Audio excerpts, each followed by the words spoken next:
Hello, welcome back to Talking Giants, brought to you by SeatGeek. Today is December 26, 2025, and this is it. Will the losing mean something? It's been building up to this moment, the clash of the Titans, the Las Vegas Raiders versus the New York Football Giants, a battle for the number one overall pick. Shaun, I hope you had a great holiday, and I hope everybody listening had a great holiday. Merry Christmas, Happy Hanukkah, whatever you celebrate. We got a football game to lose on Sunday.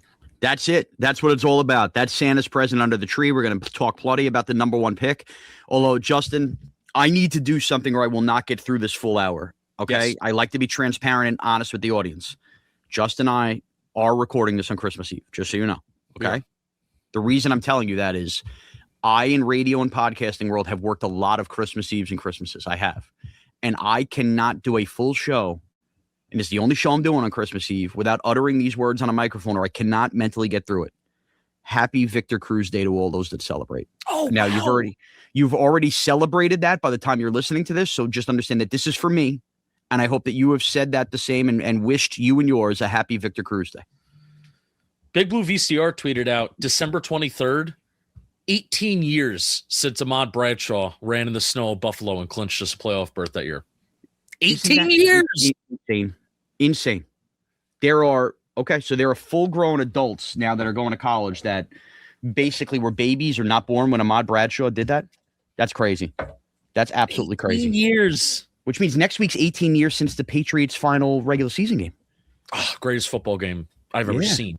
How awesome is that? From start to finish. Back when we didn't end the year with divisional play. I know. So we have a mailbag. Figured we would mix this up instead of just doing a Raiders preview, because we'll talk about the Raiders game. It is an important game, but it's a very important game. You know how Bill Parcells says this is why you lift all them weights? Mm-hmm. Or no, he also says after they won the Super Bowl, nobody could ever tell you that you couldn't do it. And yes, exactly. That's what I'm going to come on here and say about Joe Shane's roster if and when they lose on Sunday. So we'll talk about the Raiders, but first we do have a little bit of a mailbag, and it's our first ever mailbag together, Shaun, which I'm really excited about, and then we'll get the segments towards the end of the show. So, Shaun, without further ado, do you want to get to the mailbag? All right, let's get to the first question, and I'm just going to laugh because we're just going to call this person Test, but no, really, they're a real person. What are you doing with the number one overall pick if you get it? I think we're both in agreement. You get the number one overall pick. Priority number one is trade down, right? Priority number one. I don't know why you're rooting for the number one pick if that isn't what you're doing with it. Right. The Giants have 2 top 100 picks this year, which is really, it's a hard pill to swallow, knowing that the state of this roster and how many just good players that they need, right? Even like the offensive line could go from it's stable right now to it's not very stable. They need linebackers. They need interior defensive line. They need secondary help. Looking at it like, that's the slight cost of trading for Jaxson Dart, and I won't really care about that. But still, like 2 top 100 picks, one of them being a top 5 pick, which is going to be awesome and cool. But trading back and then getting hopefully a little bit of a haul for that pick would be ideal to restart a rebuild, Shaun.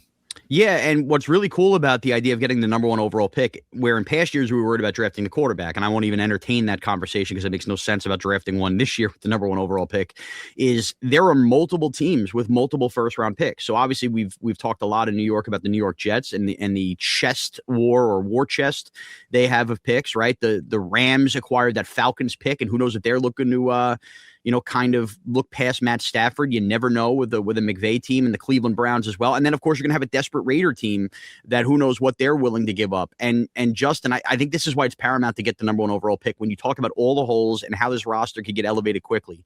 I am knee-deep. You want to be an NFL storyteller? I am knee-deep in this Tampa Bay Buccaneers, 50 Years of the Buccaneers documentary that's on Amazon Prime. Can't get enough. Love NFL films. Love NFL storytelling. And in there, they talk about when Warren Sapp fell in the draft, and the Bucs themselves traded out because they didn't trust trading Warren Sapp, got 2 extra 2s. They end up still taking Sapp 5 picks later or 4 picks later. And then with those 2s, were able to move back in. They end up with 2 first-round picks, and that other first-round pick was Derek Brooks, and their organization was changed forever. Now, obviously, that's not apples to oranges. Like, they had the 8th pick. The Giants would have the 1st pick here. But my point is, man, with a team like this that may feel like they already have the quarterback, that hopefully gets the coach right, more on that later, if you could get 2 first-round picks and, maybe it's a play, and we're going to talk about this, maybe it's a play, maybe a defensive player, whatever, Get the Sap Brooks year like the Bucks had, and let's change this organization forever, Justin. That's why getting his first round pick and being able to trade it, or first overall pick and being able to trade it, is so important. And that's why 2022 in that draft had the potential to be franchise altering, right? Correct. They had 5 picks inside the top 100. They had 7 picks inside the top 115, 117. That is nuts. That is an insane amount of draft capital, including 2 in the top 10. Right. 2 in the top 10. That should have been franchise altering. And I think now, I was on with Ryan Henderson last night on his show and kind of had this realization of we're seeing how bad the 2022 draft class is, and especially how bad the 2023 draft class is. We're really feeling it now. You don't feel it in the moment. Because, what are you going to expect rookies to do? And even rookies, even if they're not that good, even if they're average, even if they're meh, we're all going to justify it. We're going to be like, oh, they're showing a little bit of promise. They can get better. So we always have rose-colored glasses on when it comes to rookies, at least in their first year, maybe their first 2 years.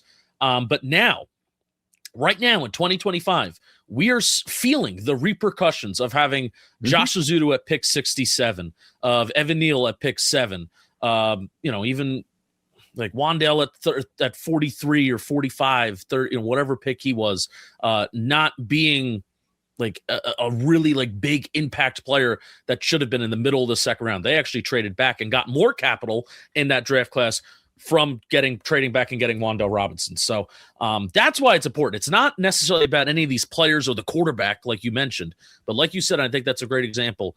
It's about getting the darts, getting the lottery tickets, so you're more likely to hit and more likely to get this roster in a better spot. Yeah, when you fail like you did in that draft, that leads you to guaranteed money to James Hudson or a Chauncey Golston or CJ Board because you can't figure out your special teams, back end of the roster spot. And then, you get these draft picks right, you get more of this capital. It only frees up your cap space to not have to use it on some of those other roster ails. But yeah. I'm completely with you. But I do want to dream for a second. Instead of just talking about, we're going to trade. I did do work on 4 guys. All right. 4 of the top guys. Rueben Bain, Arvell Reese, Caleb Downs, and Carnell Tate. Those are the 4 that I did. Crazy how 3 of them are coming from Ohio State. Yeah. Ohio State also has this off-ball linebacker that I'm really excited to look at too. Like, I don't know. Like, is he going to be a top 10 pick? My guy, James Foster, who I really love for the draft, I recommend giving him a follow. He has like a really good site. He has like that off-ball linebacker from Ohio State, not Arvell Reese. There's another one that they got in like his like top 5 of like overall graded players in this draft. But I want to start off with Rueben Bain because that's the first player that I looked at, and I was going off the consensus board, just looking at 4 guys from the consensus board. Rueben Bain. Edge rusher from the University of Miami. He's a kick-ass player. Yeah. But the main real thing quickly, you were talking about Sonny Styles, I assume. Sonny Styles. Okay, go ahead. The main question that I'm going to be asking myself about Rueben Bain, and I don't want to go like 20 minutes into each of these players, but the main thing that I'm going to be asking myself about Rueben Bain is, can there be a transition to the inside? Because arm length is going to be the dumb phrase that you're going to hear over and over and over again about Rueben Bain and this draft cycle. There may be some GMs, I will say, even though I think it could be at times a dumb talking point just to talk about over and over and over again. I do think there will be some GMs. Even think of somebody like John Eric Sullivan from the Green Bay Packers. So we're going to talk about GM candidates a little later, and I will talk about him. I think that's a team, and that could be a guy that could take a guy like Rueben Bain right off the list because he has really short arms, like 30-inch arms or something like that, which is really, really small. Yeah. But I do think he is a guy that weighs 270 pounds. That is it's a big edge rusher, right? If you gain 10 pounds, I think you can work as like this 3-4 defensive end in the NFL. Offensive guards and interior offensive linemen, their arms aren't long anyway. Like that's Correct. Always an issue that we hear every year. This center, this guard, they have small arms. Cooper Beebe is one of the best centers in the league now with the Cowboys, and he has really small arms. That was like the big thing for him. So maybe that could be mitigated a little bit more on the inside.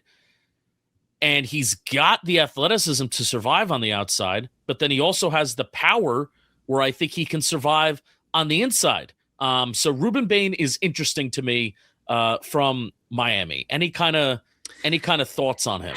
All right. So of all the guys you mentioned, I know you're going to break down more. This is the one I'm least interested in, and has less to do with arm length and more just to do with, first of all, I have no idea what the defensive scheme is going to be, obviously, right? I mean, this is like the big part of this too. Big part of the whole thing in terms of, how much 4-3 you're going to use compared to 3-4 and everything you get into it. But I mean, look, the team has heavily invested on, the edges, although this would be less of an outside linebacker, as you pointed to. I'm a big fan of like best player available anyway, but man, if we're breaking ties and it's close to a tie and Rueben Bain isn't clearly head and shoulders above insert whatever player here, I would get away from that position and look more like, I know you didn't mention this guy, but more like a Peter Woods, who's just a flat out interior defensive lineman in that spot. And it also depends if they do trade back like we want them to, how far are they trading back? Peter Woods right now, who I saw in person, by the way. If you want to talk about a guy that can stack and shed, which we just haven't had, and this next guy, Arvell Reese, is also he sheds at like an elite ability. We don't have that outside of Dexter Lawrence, who doesn't do it anymore. But Peter Woods, consensus board ranking of 10th right now. Yeah. So. And I only mention him just because if we're taking Rueben Bain, to me, I'd rather just have the flat out pure. I don't have to worry about adding 10 pounds, doing any of this. Give me Peter Woods on the interior. And I'm tired of getting crushed on the run.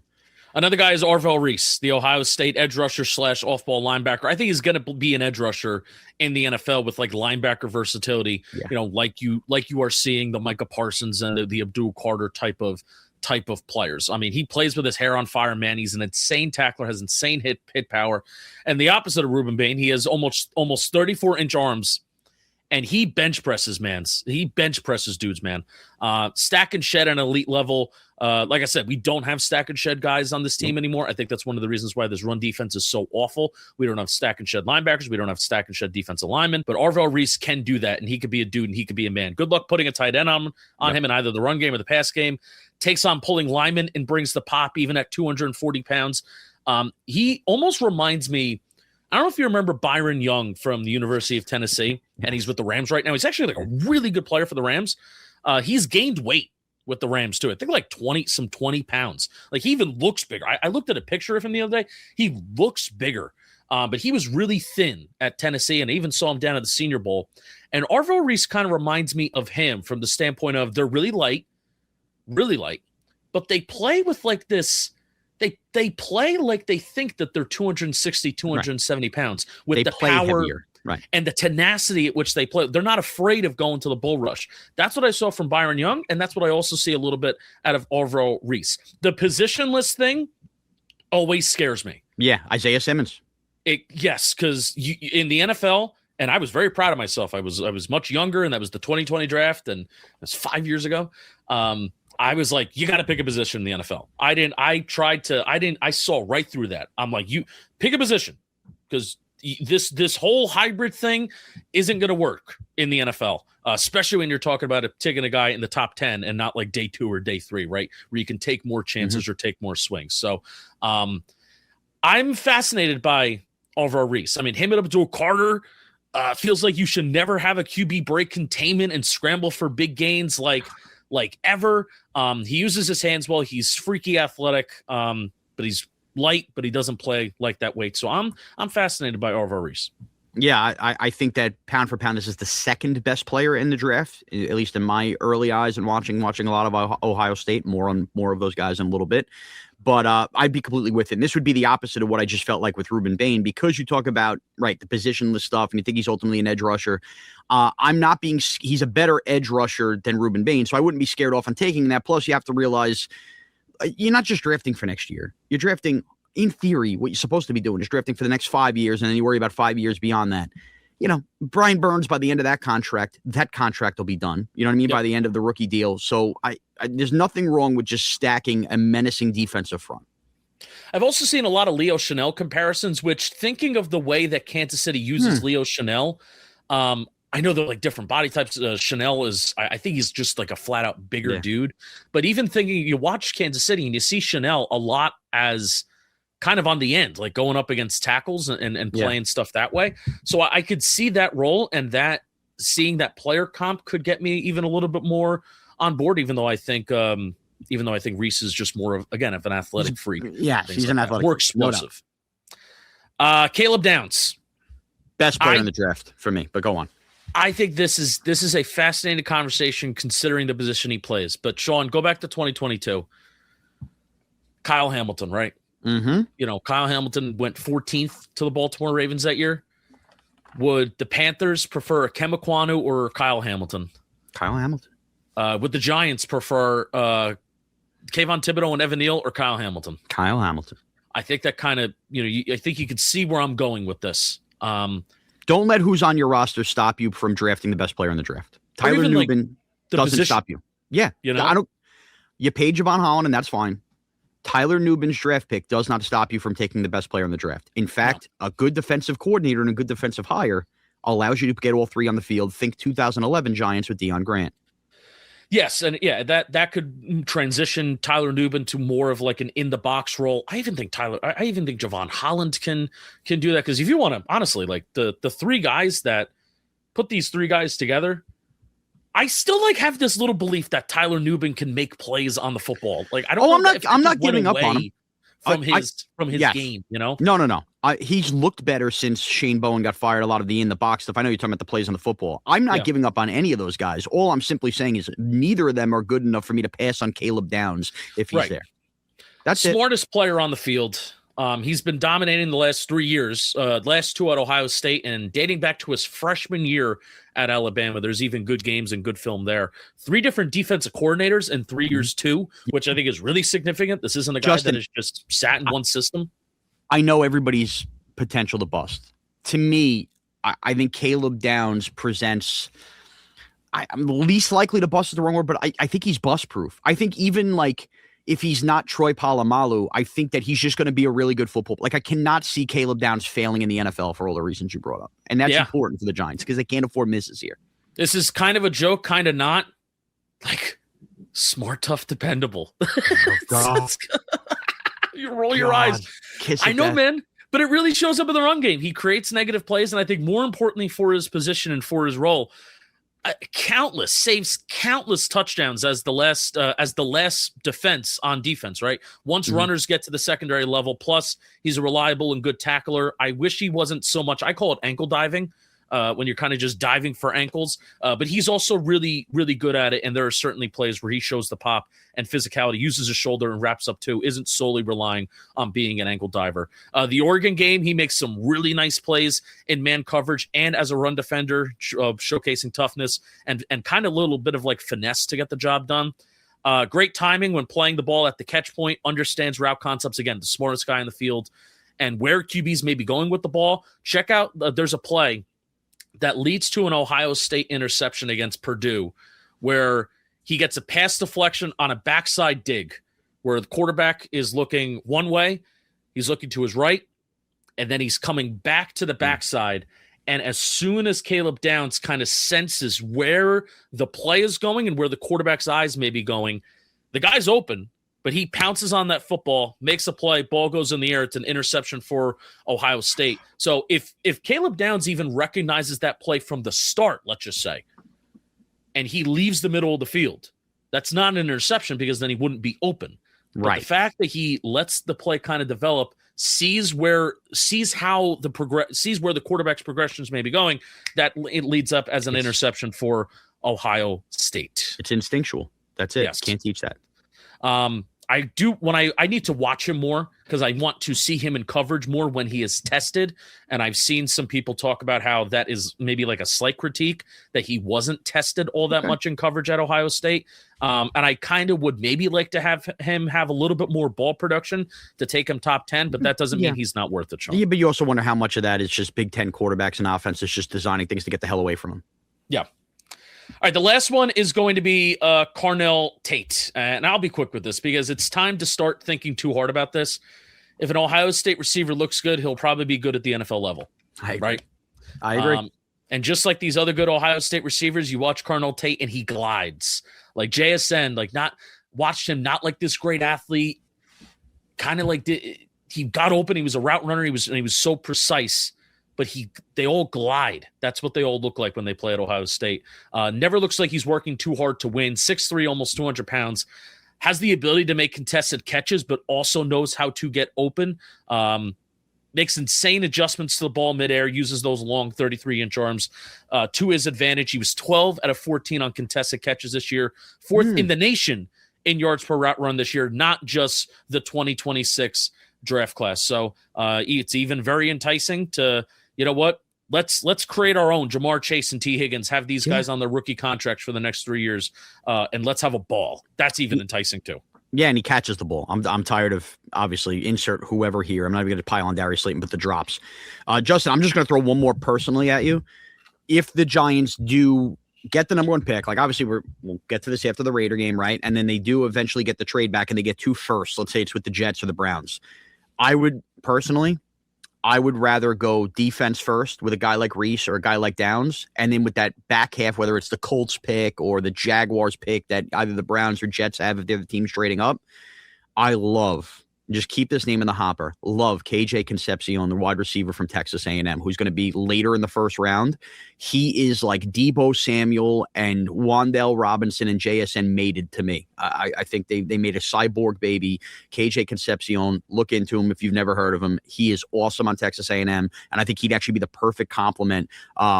And especially if you don't sign Wan'Dale Robinson, I think that would be an insane player to add for this offense. Yeah, interested. He's 29th on the consensus board right now. I mean, that could even be a scenario where if he falls to the second, and this board is going to change so much, and how we think of these guys are going to change so much. You think he's going to rise? I think he's going to rise. Yeah, I think he'll end up going in the teens. Okay, right, so we just gave you 4 guys, and we talked about the number 1 overall pick if we get it. Yep. Let's dream. God. Let's dream. Let's dream for a little bit. Jan asks, I would like to read an ad. I'm interrupting you. Sorry, no, I'm interrupting you. That was very rude of me to do on Christmas Eve. Before we go on with the mailbag, this episode is sponsored by SeatGeek. Football is in full swing. Of course it is. Go to a postseason game. The NBA and NHL are ramping up as well. Go to a Knicks game or go to a Nets game if you just want to stare at a wall for a couple hours. With SeatGeek, the MLB's official ticket marketplace, your tickets are fully guaranteed and instantly fulfilled in your account after purchase. Sorry for the net shot there, Shaun. With over 35 million downloads, SeatGeek is the number 1 rated ticketing app in the world. There are more than 70,000 events listed on SeatGeek, including concerts, sports, festivals, and more. Come join me at the Cowboy game. You can even get your parking passes on SeatGeek too, which I love. I think that's a quite little niche, little nugget that not a lot of people know. Did you know that the World Cup is coming to New York and New Jersey in 2026? I'm sorry to everybody who has to experience MetLife Stadium, but it'll be even more fun when you get your tickets a little bit cheaper on SeatGeek. And you know we came through for you guys because you can use code GIANTS2025 for 10% off your next set of tickets at SeatGeek. That's 10% off any tickets with promo code GIANTS2025. Shaun, would you like to read the next question? Yes, I would. Jan, not of the Brady Bunch, asks, any concern with Jaxson Dart's regression recently? I'm going to have you start off with this one because your guy C-Mac, right? C-Mac from WFAN? Yeah, Chris McMonagle, who'll be joining the Carton Show starting January 5th in afternoons. That's my guy. He had a clip that was posted on WFAN, and Jaxson Dart liked it. And has subsequently unliked it. How about that? Well, I wonder who asked him caught liking it. Yeah, I wonder who asked him to do that. Any concerns about Jaxson Dart's regression? So people hate when I do this in radio. There's 2 answers to this question. Yes, there are concerns for me. No, I'm not actually concerned, if that makes sense. I believe a lot of this is on the Giants' game plan, Kafka, front office. I do think that they're playing scared a little bit and don't realize they're actually allowing him to get walloped. I think they're not throwing a lot out at him. They're simplifying things that don't need to be simplified, and I don't think he gets helped out by his receivers. However, I'm not going to be blind to the fact that I just simply love Jaxson Dart. I've fallen in love with him and don't think that it's possible for a rookie quarterback to regress, especially under the circumstances. I know we all love Daniel Jones in 2019 and what happened after that. I don't think this is the same, but I have to be open-minded and not make the same mistakes I've made in the past when evaluating players in their rookie year. Yeah, I'm with you, man. And what I did is I watched the film, bro. But before I watched the film, bro, I am going to tell you that in weeks 3 through 10, Dart was 12th in EPA per play. And since week 13, the last 3 games for Dart, he's 29th out of 32 qualified quarterbacks, and he's 30th in success rate. So there's been regression, but is that how much of it is Jaxson Dart regressing? So, correct. Like I said, I watched the film, bro, of the Vikings game. And at least in the first half, And in that first quarter, no, in the first half, they barely threw the ball. At least in the first half, even though there were like 5 attempts, it was not great for him on his first pass attempt of the game, which I also don't like how his first pass attempt of the game is on a 4th and 5 like, inside the red zone. Like I am a big believer, and you want to get your quarterback in a rhythm, even if it's just quick and easy completions, which especially against the Brian Flores defense was just non-existent in this game. Mike Kafka did not give Jaxson Dart kind of like check downs and hot routes and quick stuff to get the ball out of his hands. And I think we even talked about on the preview show that Jaxson Dart, the numbers of him getting rid of the ball in 2.5 seconds or less, it's kind of been the bread and butter and the best part of him as a passer in his rookie year. Didn't really have any opportunities for that. There was even at one point, Shaun, they were running 4 verts. It was a second and 18. I didn't even realize that happened. Jeez. 2nd and 18, and Monty first tweeted this out too, so shout out to you. Monty tweeted out 2nd and 18, a minute and 18 seconds left in the second quarter, 4 verts, and there was no check down. There was no check down. And it almost resulted in remember the interception that went off of the pass that went off of Andrew Van Ginkel's hands? Yeah. That was that play. Yes. Yeah. By the way, when you don't have a check down, that is not protecting the quarterback. That's allowing him to get killed. If 4 guys go verts and don't get open at all, that's how you get walloped in the pocket. But they also brought 5 and 6 guys, which is not awesome. But the early part of the game, the first half, was not that great for him personally. That, like I mentioned, that 4th and 5, his first pass attempt of the game, that ball needs to get out of his hands. He's looking at Theo Johnson on an out route. I think that out route was there. Yeah. They also set themselves up to fail on that too, that play. Because they should not be, that run went nowhere on 3rd down. They probably should have been more aggressive throwing the ball and settling for a field goal on 4th. I think they put him in a position to fail in there, but that's my opinion. There was a 3rd and 7 inside the red zone where he took a 1-yard sack in the first half as well. He's scrambling, kind of looking. Darius Slayton is wide open in front of him. I am never going to sit here, especially as a quarterback is doing a scrambling drill and he's trying to improvise. If there is 5'8" Wan'Dale Robinson who's wide open in the right corner of the end zone, I'm not going to be like, he's got to see him. But Darius Slayton did a good job of kind of working his way back to Jaxson Dart as he's scrambling in the middle part of the field. I do think they're like Jaxson Dart, even maybe at a certain point this year, can see that, feel that. And even if he's going to take a hit while throwing the ball, just throw the ball straight ahead to Darius Slayton. And that would have been a touchdown as long as Darius Slayton doesn't drop it, which is not a guarantee. There was a deep incompletion of Wan'Dale Robinson with 3 minutes and 51 seconds left in the second quarter.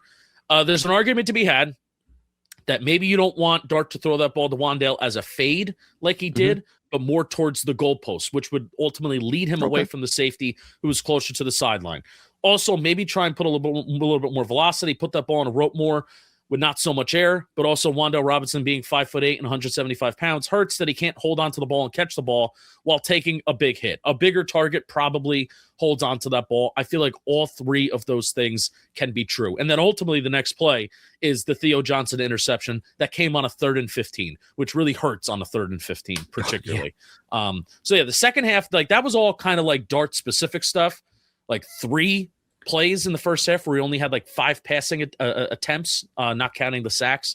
The rest of the game was, I feel like we should be using 12 personnel more. Even when we're running out of 12, we're not giving Jaxson Dart options to throw to the tight ends, which I feel like that was a huge part of the Dable Kafka offense. Think of that Broncos game. Second half was not pro Jaxson Dart, like pro coaching helping Jaxson Dart at all. Look, and I'm in favor of, hey, a quarterback should be able to elevate guys on an offense. I'd argue Jaxson Dart is already doing that with the cast of characters around him.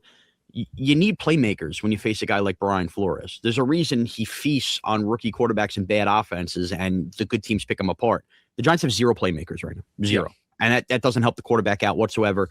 I just also wanted to pour cold water on the other part of Jaxson Dart's regression. I've seen this kind of floating around the internet, the idea of, well, there's no question, suddenly the weather got colder. He's playing some windy games. You're going to have to be a Northeast quarterback, and, he's not slicing through the wind. Need I remind you the weather they played in Chicago when Jaxson Dart seemed like he was absolutely humming along in that game before the concussion? So I don't think it's a bad weather Jaxson Dart can't play in bad weather thing.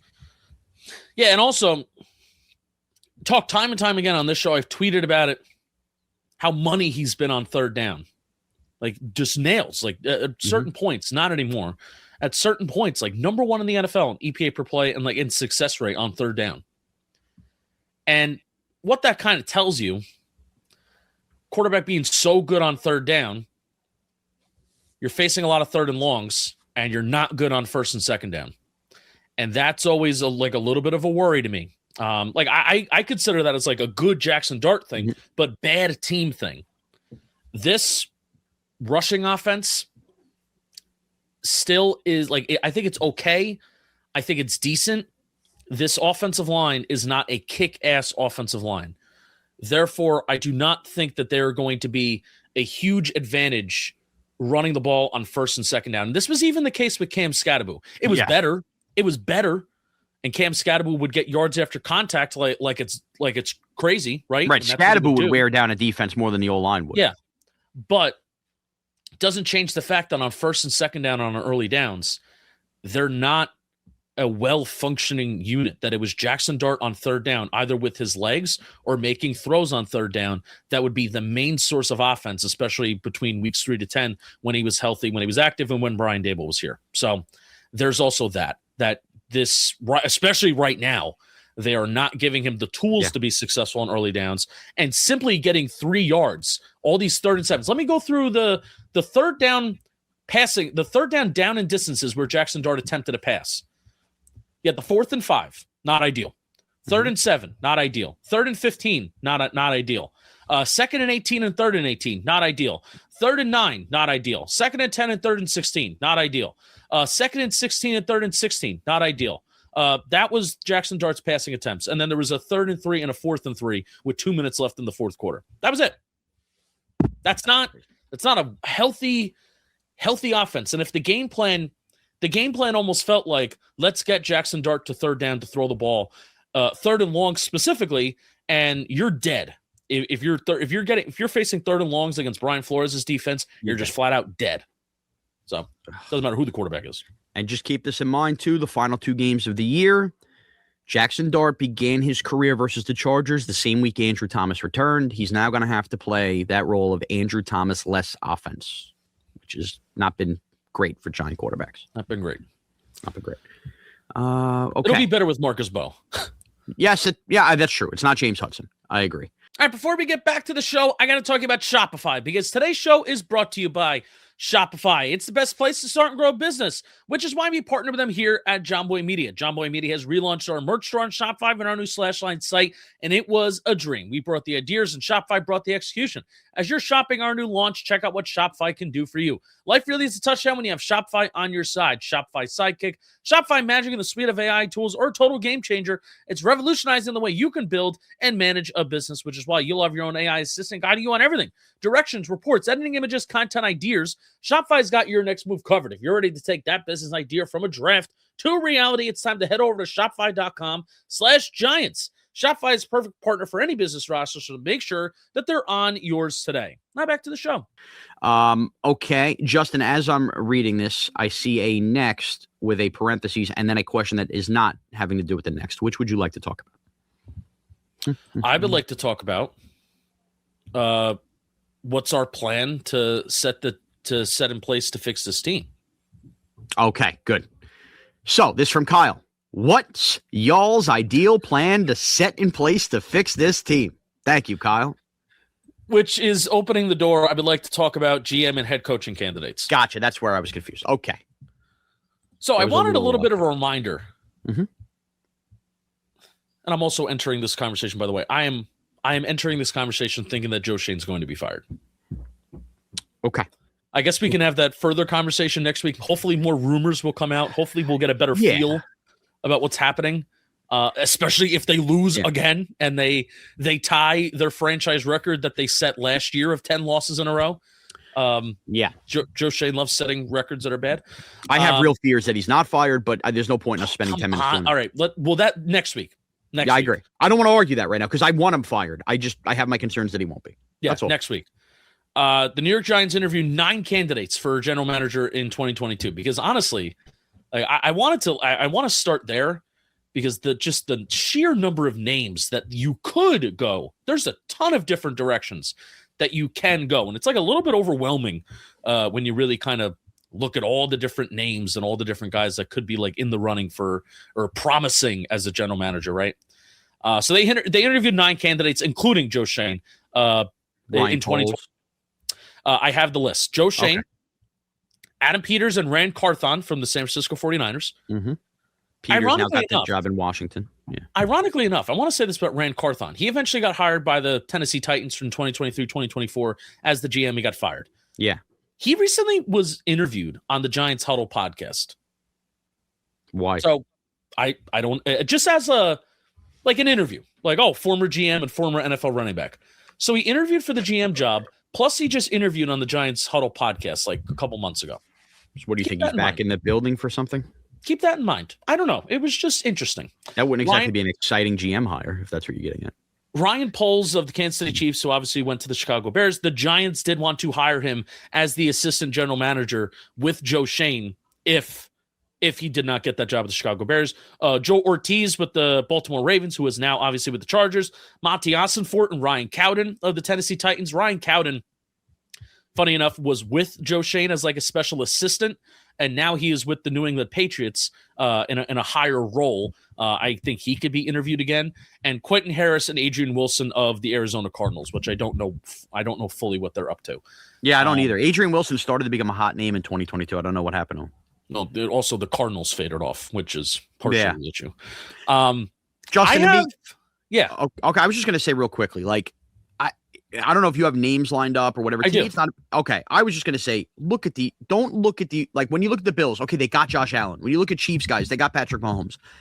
I'm tapping into the Niners. I'm tapping into the Ravens. I'm tapping into the Eagles. I'm tapping into the teams that, no matter the quarterback situation, can constantly stay competitive and keep churning out the roster. And I want to know where that magic is tapped into. But go on. It's so tough to, like, it's going to be a lot easier to talk about head coaching candidates because then there's actually like a track record. If you're an offensive coordinator, there's a track record of how your offense or defense coordinator, head coach like Harbaugh and Tomlin and Stefanski, like any of those guys from especially if you're a retread head coach, Mike McCarthy. It's so easy to kind of analyze that and come up with an opinion and a take that's like, oh, I prefer this, I prefer that. Versus I feel like with GM searching, it's just going to be a lot of information gathering. And then, like you said, if you just have an appreciation for a certain way that a team has been built, try and plucking from that tree.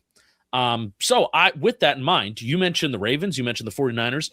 I also really love the Packers. I love what the Packers have done and how they have built their team. And then really what they've done over the last 2-ish years is they've put whipped cream on top. That's what they've done. They made their ice cream sundae. But then with Micah Parsons and going out and spending money on Xavier McKinney and Josh Jacobs, they kind of put a little bit of whipped cream and a cherry on top and be like, all right, here's our product. Here's our roster. And they're kind of ready to go. I am starting to look at John Eric Sullivan, who's the Packers vice president of player personnel, really coming from a scouting background. I'm also going to try and lean into that.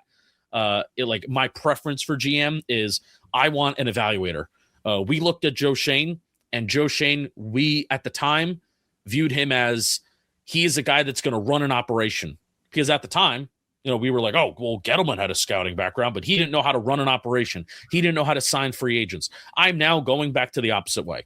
I want a scout. I want an evaluator, and I want a guy that will bring in other evaluators that can see through bullshit, whatever, right? John Eric Sullivan seems like he is that for the Green Bay Packers. I think he was an area scout for Jordy Nelson. I like there's an area scout for some of these like offensive linemen that they've taken to as the years have gone on. I love the Packers because they just have a big offensive line. They weigh a lot. That's the direction where I feel like the NFL is trending and going as players are getting lighter. So why not get heavier on the front? And that's what the Packers have built. And the Giants obviously do not have that. They do not have a very heavy offensive line. Josh Williams, this is the guy from the 49ers. He's the director of scouting and football operations.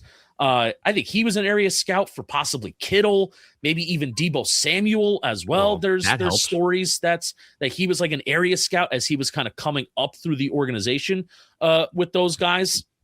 Less public track record as some of the other guys, but he's pretty young and up and coming. George Kokinis He is the Ravens vice president of player personnel, former GM of the Cleveland Browns for 1 year in 2009. And then I think he kind of like chose to leave after 1 year because the owner kind of wanted to meddle in a lot of decisions and not give him full roster control. And he was just kind of like, deuces, I'm out, man. And he's been like a Ravens lifer. Mike Greenberg, the assistant GM of the Bucs, has been with the team since 2010. Yeah. John McKay, assistant GM of the Rams, has been with the team for a decade. Ed Dodds, assistant GM for the Colts, but he didn't get an interview last cycle, even though he's always been a hot name. Yeah, I've heard good things about Greenberg in Tampa, by the way. That's a name that has just rung a bell.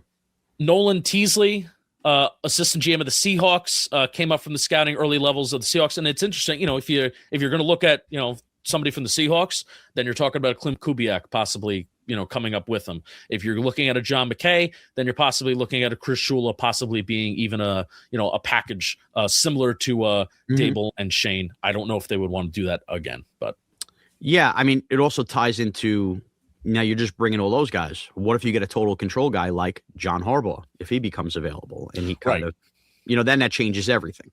Yeah, I think Mike Greenberg or any of these guys that I listed. Who none of these guys may even be interviewed. I don't know, and I haven't heard anything. Right. I'm just like guys that maybe interest me based off of where they're coming from and some of their stories. I think any of these guys would be perfectly okay with John Harbaugh. Yeah, I would assume that wins games. All right, next question. Well, I don't even want to talk about coaching because you guys were kind of hot on WFAN. Yeah, talking about coaches and specifically we just mentioned John Harbaugh. You're kind of hot on talking about him. So look. This John Harbaugh thing has suddenly become real now that the Ravens have lost again, and obviously the Steelers beat the Lions, and he had a really long-winded answer. He was flat out asked if he expects to be back next year, and he spent 2 minutes discussing it and never once said yes. I mean, it was a lot about, hey, I'm coaching for today and this, that, the other thing. He might have run his course in Baltimore. He's been there since 2008, Justin, and when thinking about what you keep hearing, the murmurs of what the Giants are looking for, you talk about Marcus Freeman on the recap pod, a CEO type. Man, is there a better CEO type with a track record at only 63 years old than a John Harbaugh to me? And even if you have problems with some of his game management, not playing Derrick Henry on Sunday night, I mean, those are problems the Giants would take. And I think that in this Giants coaching cycle, I'm okay with the innovative offensive coordinator. I'm a little more weary on the innovative defensive coordinator, but I'm not shutting the door anywhere. But if you are going CEO type, give me a John Harbaugh before you ever consider a Mike McCarthy in my mind. Give me a John Harbaugh before you're considering Marcus Freeman, who, as I mentioned on the last pod, I don't trust is going to find a staff. Harbaugh's been in this league forever. He's the one that identified McDonald, who ended up going to Seattle. He hired him as the defensive coordinator. Heck, Harbaugh could even bring Wink Martindale back as your defensive coordinator too. I don't think that would happen. I think they ended on a sour note. They did end on a sour note, but I digress. I'm just saying a million guys that he's worked with here. That's something I'd be interested in. And Justin, if I had to say not just John Harbaugh, we talked about Mike Tomlin on WFAN for a long time. It's kind of ironic because if you stare at the AFC North, there's a chance only Mike Tomlin is back as a head coach. Like Zach Taylor should be considered. He's an offensive mind, went to a Super Bowl Burrow. People have their problems with him. Kevin Stefanski is a guy that I've heard might be very much considered here as well. The Browns let go of him. Geez, could you get a Browns trade where Stefanski comes with him when giving up the number 1 overall pick and get a first pick back? How about that for something creative? Throw it out there. I think any one of those 3 AFC North coaches, Justin, would be the CEO types that would absolutely fit the bill of what the Giants are looking for, while also not being like, hey, they made a mistake only looking for a CEO type, where I think Mike McCarthy fits that bill. I would love Harbaugh, man. That would get me excited, man. That would excited. That would tickle me in the Grundle area. I'm a Lamar fan. I love Lamar Jackson. I mean, if I'm a Ravens fan, I don't watch every game, obviously, but if I'm a Ravens fan, aren't I kind of just chalking this up to Lamar Jackson getting hurt and getting beat up, and it's just one of these years that kind of may just happen in the NFL? Yes, but they've also gotten tired of having Lamar Jackson and not making a Super Bowl. Okay, well then, Justin, I only say that to say we live this life, right? How many Giant fans at the end of Tom Coughlin's run? You heard those the last 3 years. It's time to move on. He's getting older. It's time to move on. He's getting older. We were there as a fan base, and now we kind of laugh and look back and go, man, Tom Coughlin was probably the best thing that ever happened to this organization. Yeah. Look what we've churned through. The grass is not always greener, but I can't fault Raven fans for thinking that because a lot of the Steeler fans feel that way with Tomlin. There just comes a certain point when a coach has been there forever. I mean, look at freaking Brian Cashman with the Yankees as the general manager. Yeah. Everybody wants him out. In reality, because he's been here for so long, you want a change of scenery for a fan base. Sometimes it's just, it's time to move on and do something different. This isn't working anymore. But that doesn't mean it can be great. I'll take it. Hey, come experience that change of scenery here, because look at what even the example of Lamar Jackson. John Harbaugh hiring him, even though he's not necessarily the offensive guy, that would make me so pumped up about Jaxson Dart, because what they did with Lamar is they added a little bit to his plate year after year. Mm-hmm. The offense that they ran in his rookie year, in his first 2 years, is vastly different than what they are doing right now, where they kind of babied him and they carried him along. All right, you do this really well. You're elite at this. We're going to make sure that you can do it. And you're raw in other areas. We're going to put more on your plate year after year. To now, I think he can fully operate an 11 personnel offense, and an offense that obviously is predicated and centered around him, not just running the ball, but throwing the ball on time, utilizing his arm talent, and all that kind of stuff. That was not always the case right away. They have risen above a very bad offensive line over the last couple of years. They have Isaiah Likely has evolved into a solid player. Patrick Queen was horrible in the early part of his career, to then he progressed with the Baltimore Ravens, became a really good linebacker, and got a big-time contract from the Pittsburgh Steelers. Odafe Oweh, horrible in the early part of his career, has progressed into a solid NFL player. Kyle Van Noy had a resurgent, like he was kind of like a journeyman vet, kind of done in his NFL career, to now at some points, he's like one of the best edge rushers in the league. Yep. So I am all for that, especially from a player development standpoint. Kyle Hamilton. We talked about Caleb Downs earlier. All for it. Yeah, I absolutely. And it reminds me a lot of when Andy Reid left Philly after making a Super Bowl and 4 championship games. That was a change of scenery thing. And boy, did that work out for the Kansas City Chiefs. Shaun, we're going to skip the next question about Kayvon. I feel like we'll have we're going to do more mailbags as the offseason goes on. We will talk about Kayvon, especially as we have a better idea of what we may do in the draft. And if you take an Arvell Reese, if you take a Rueben Bain, I feel like that really could change Kayvon Thibodeau's future and maybe even a trade. So let's skip that. But I do want to get your opinion on Vin's question. Okay. Vin asks, what was the moment/game the franchise went downhill after the 2 recent Super Bowls? Ooh, that's a great question.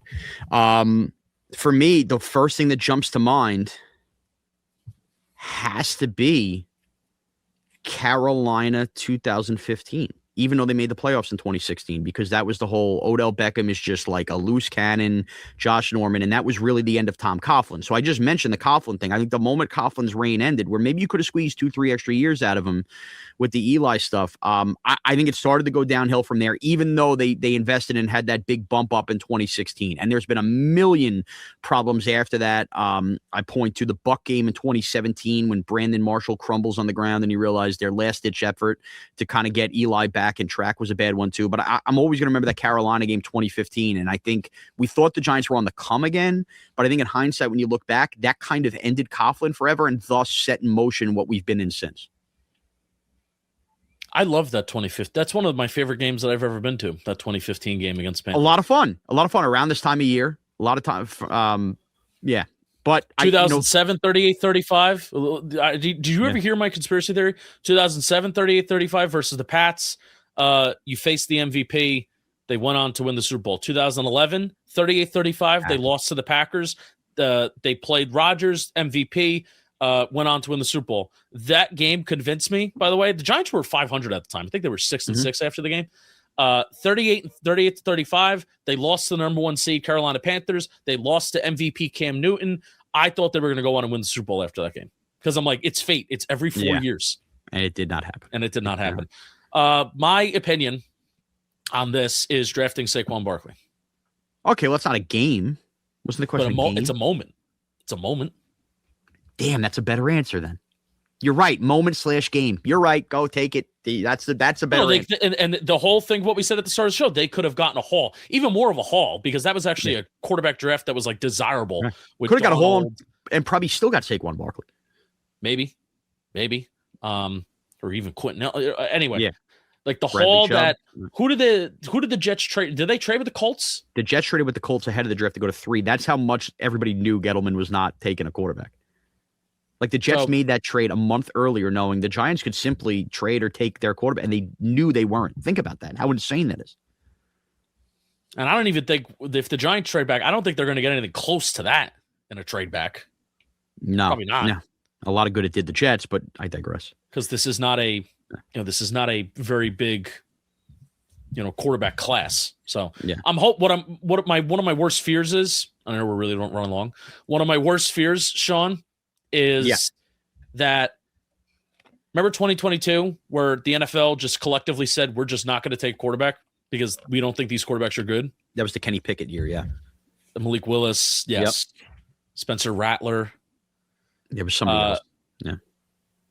What the former Washington, Sam Howell. Sam Howell. Good call.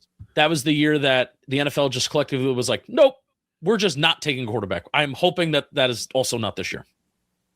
I don't think it will be. I think Mendoza's that good, to be honest. I actually think Mendoza's going to be a really good player. I'm rooting for Mendoza. Dante Moore, if he comes out, to be determined. Rooting for Mendoza in this pre-draft cycle. Really rooting for the kid. Me too. Yeah, I say Saquon Barkley because that could have, like, the conversation that we're talking about now in 2025 about how you can get picks and trade back and really kind of spark a rebuild. Same conversation that should have happened 7 years ago. So agreed. There you go. All right, Danny Behan, we're skipping your question. Yeah. By the way, we could go back to Danny's question when the offseason starts. That's our team. Yes. Just always remember, Giants have not won since Shaun Morash cried on this show. Which, by the way, I posted that, and I did not expect the people to get so angry. Like, what the hell? We were all in that moment together, guys. We were all, yeah. And I vehemently remember getting a lot of support from Giant fans that night and morning after. Oh, we're such losers. All right, shut up. Yeah, it was still the Eagles. We were still 2-4. The Denver game happened a week later. What do you want from me? I'm not going to take it back. I couldn't believe, like, just people wallow in misery. Mentality. Like, bleh, bleh, bleh. And don't you dare blame me. It ain't my fault. No. I didn't jinx anything. Sorry, I'm pulling up. All right, we're playing the Raiders, and they're bad, Shaun. I don't know if you knew that. I'm aware. They are. Are you aware? I'm aware. Do you know the Muffin Man? They're last in total points. They're last in total yards on offense. They're last in first downs. They're 31st in yards per drive. They're 31st in points per drive. They're last in plays per drive. They're 31st in time of possession per drive. They score on 25.6% of their drives, which is last in the league. They're last in yards per attempt. They're last in rushing touchdowns. They're last in rushing yards. They're last in rushing attempts. Do you want me to go on? No, it sounds really dark. They're bad. They're bad. Look, in this game, it's two bad teams. I think you put it in the sheet, right? The immovable force versus the a stoppable force versus a movable object. That's what this game is. That's exactly what this is. Specifically with the Giants rushing defense and the Raiders rushing offense. Right. This is Justin. I've waited 17 weeks to do this. I think this is a game where you throw whatever the stats and whatever the conversion rates and whatever the EPAs out the window. Yeah. There was one team in the New York Giants who looks like they are just counting down the days to end this godforsaken season. And I thought, based on the way the Eagles kicked their ass, the Raiders were also in that same mindset. And then a funny thing happened last week where the Raiders were going blow for blow with the Houston Texans and came to play. Yeah.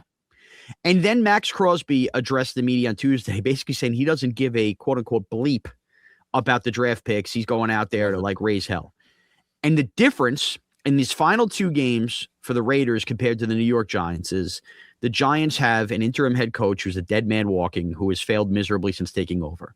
And the Raiders have a veteran coach who might be one and done, who's won a Super Bowl, who I get the Giant players actually like, who they may actually play hard for if they get wind that he is gone at the end of the year.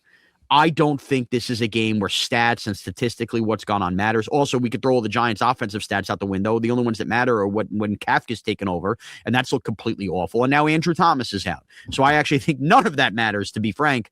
And also, the Giants don't stop the run. You can't tell me Ashton Genty isn't licking his chops and trying to close the season off in a very good way, despite the fact that the Raiders' offensive line is beat up. So, Justin, I know you do a lot of homework. I know that these numbers matter to you, and oftentimes they do. I don't think this is a numbers matters game. I think it's a matter of who the hell on that field when it's 11 on 11 cares enough and is motivated enough to make a play. I actually think it's that godforsaken a game. And I also think that Raiders offensive line is this godforsaken where it's giving 2021 Giants offensive line vibes. And this could be Abdul Carter and Brian Burns just go say, hey, we're going to just go toy with them and have fun. And you know what? Last week, the Giants, they got that one interception with Javon Holland called back. Then they had the other with a Debo. Maybe they make Geno Smith turn the ball over 100 times, and that's how they win this game. Maybe. And Geno Smith leads the league in interceptions. They have turned the ball over at least once in every single game except 2 so far this year. Yeah, I mean, that could be a mess. That could absolutely be a mess. Ashton Genty, save us.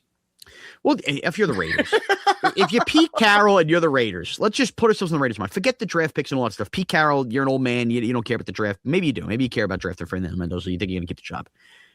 You just run the ball with Ashton Genty a million times, and the Giants are going to have their will broken. That's it. Don't allow Geno Smith to sit back there and get picked off 40 times. Great.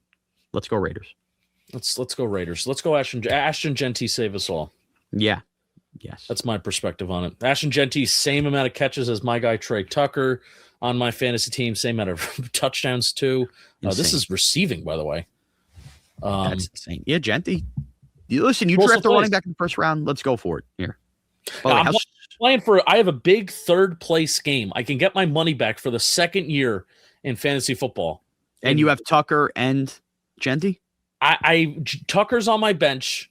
But if Rashee Rice is still in concussion protocol, which even Rashee Rice, regardless of his status, Justin, they have our producer Jeff playing quarterback for them this week. Who's throwing Rashee Rice to football? Jeff. See, I think I may start Trey Tucker. I think that may happen. Ain't nothing wrong with that. Is Cordell Flott hurt? Do we have that? And that's the other problem. When the time we're taping is because of the holiday, the injury reports are dicey, which, by the way, is going to lead to our next problem. DraftKings doesn't have any touchdowns posted. Correct. So I did put that in a document. No injury reports posted at this time because it's Wednesday and the first ones come out. And for those of you screaming at us, why didn't you wait to do it? We're not doing the podcast on Christmas Day. We're not doing it on Christmas Day. The Giants have ruined enough holidays in the past years. We don't need to do that. Okay. Let's go Raiders.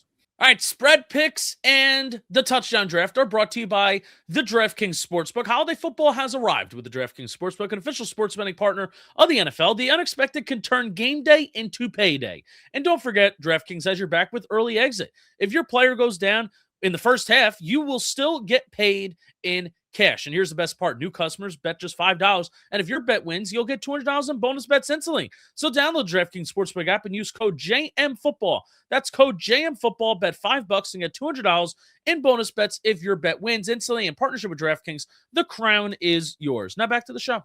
Yeah, and I think we should blind bet these touchdowns here. And whatever the odds come out, Let's have some fun with this thing. We have no odds yet, so this will be the first official week where it does not matter if it's top 5. Yeah, honestly, I don't know if anybody's a safe bet besides Ashton Genty, but you have the first overall pick. Who would you like to take? I'd like to take Ashton Genty, please. Okay, fair. Okay. All right, thank you. You're welcome. Brock Bowers does have 7 touchdowns. I will be taking Brock Bowers. I feel pretty comfortable with that. He's leading the Raiders in receptions at 64. I think he's a unicorn, very unique player to guard. The Raiders are going to want to be going to their guys. So Ashton Genty, Brock Bowers, and now I think this is where the draft gets fun. Okay, I will take Tyrone Tracy. Okay. Please don't take my third pick. Now I want to take your third pick. I want to take a Giant. I mean, I could go Trey Tucker. Feels like a Trey Tucker game. You want me to take Jalen Hyatt, don't you? Do I? I'm going to take Jaxson Dart because we just had a whole week of we're neutering him. Yep. Let's not neuter him. Okay. Jaxson Dart. That's great. That's not who I was taking. My third pick is based off last week and based off Geno Smith. I'm taking the Giants defense, Justin. Oh, of course you are. Is that a bad pick in this game, though? You know what? No. For this game, no. And also, they're hot. They're one for their last one. Yep. A Giants defensive score Sunday. Also, last week, nobody scored, by the way. We both went 0-3. Which is crazy. Yeah. My last pick. Give me Trey Tucker. Just give me the NJ Huskers, and let's roll here. All right, spread picks. We both went 5-3 last week. That means that the records are still the same. I am 4 games behind you, Shaun, in the standings. We're tight. I will give you the records right now. The official records are 43-52 I am, and 47-48 you are. Okay, so now the real question we have to have, Justin, is we usually pick the Thursday night game. There were 3 Thursday games, but all of them suck. I'm putting all of them because they are primetime games. Okay, and then we have 2 Saturday games as well. And I put both of them because they are primetime games. And then what else did you go with? Seahawks, Panthers? Yes. Let's guess this. This is a fun game. I went Seahawks, Panthers, and then guess the other 2. Bears, 49ers. Yep. Eagles, Bills. Yes. Oh, you nailed it. You got it so right. All right. So poo-poo games on Thursday. Spend time with your family on Thursday, will you? Yeah. Cowboys at Commanders. Cowboys are favorites on the road, 7 points. I'm taking Dallas on the road. I know they're eliminated, but it kind of feels like Dak and company are going to play for Schottenheimer these last couple games, and the Commanders have packed it up. Give me the Cowboys to lay the points. George Pickens on the NJ Huskers. Need to have a good third-place game. He wants his money, too. Give me the Dallas Cowboys. Lions at Vikings. Lions are favorites on the road by 7.5 points. I don't like this hook here, but I'm still going to take the Lions because it's going to be Max Brosmer, and he only beats the Giants at quarterback. So I got to think the Lions, still alive, are going to flex a little bit on Christmas Day. Oh, they still got Max Brosmer? Oh, yeah, that's bad.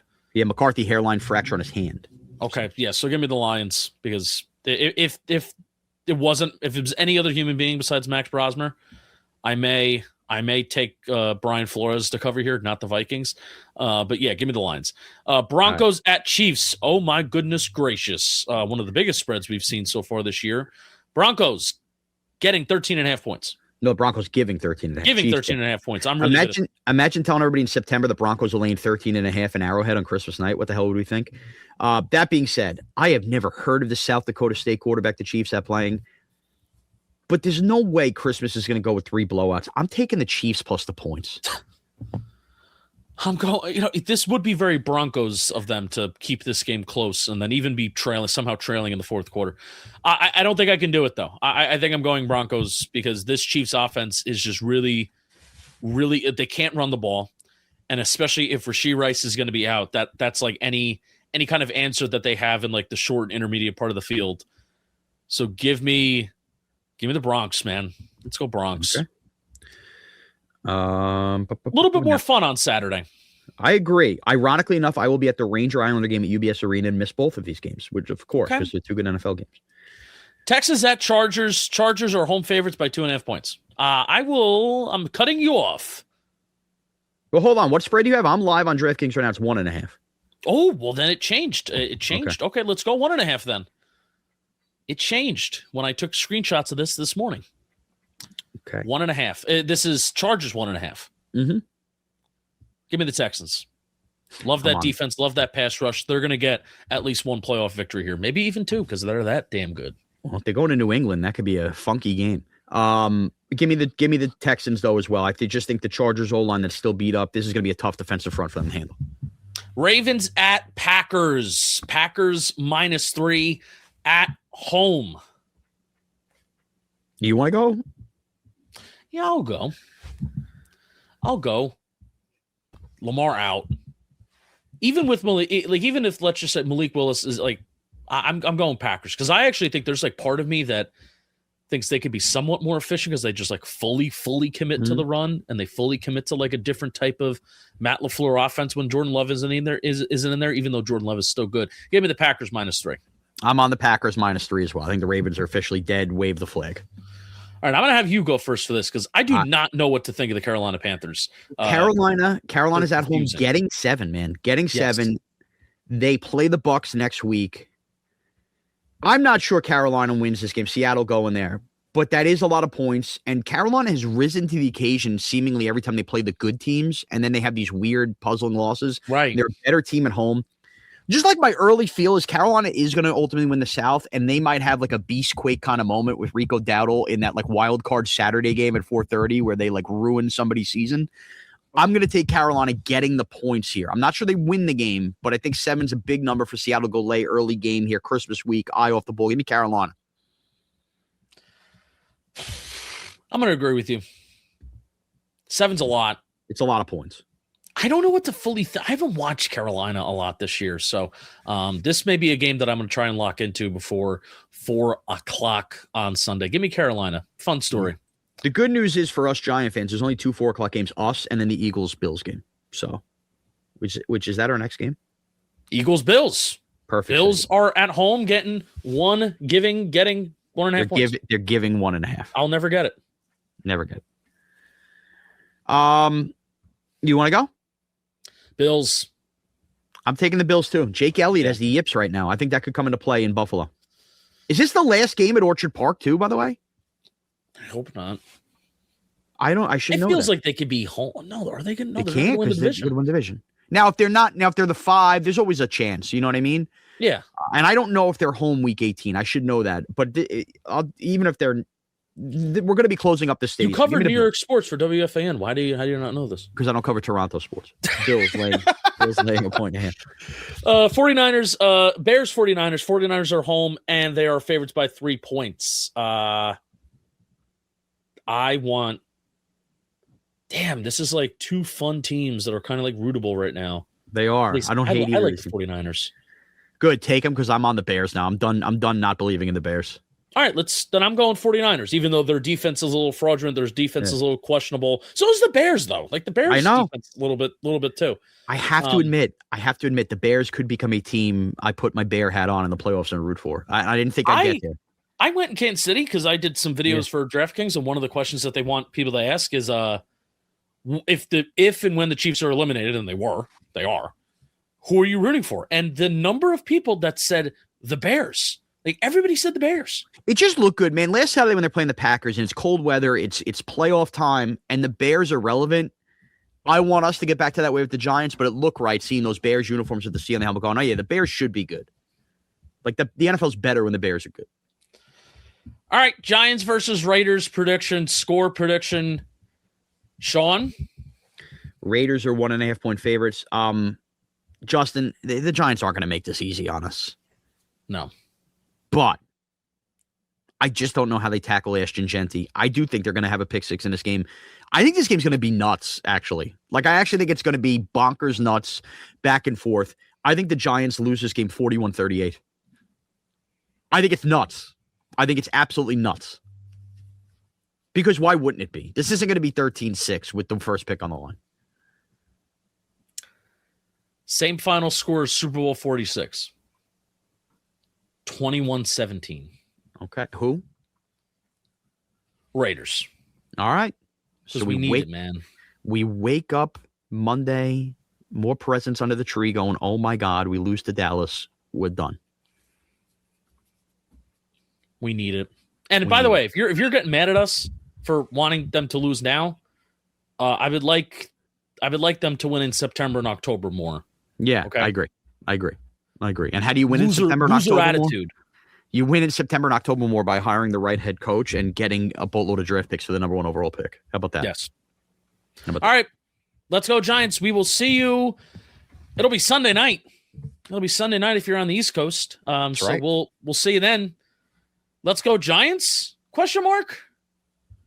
Let's go the future of the Giants.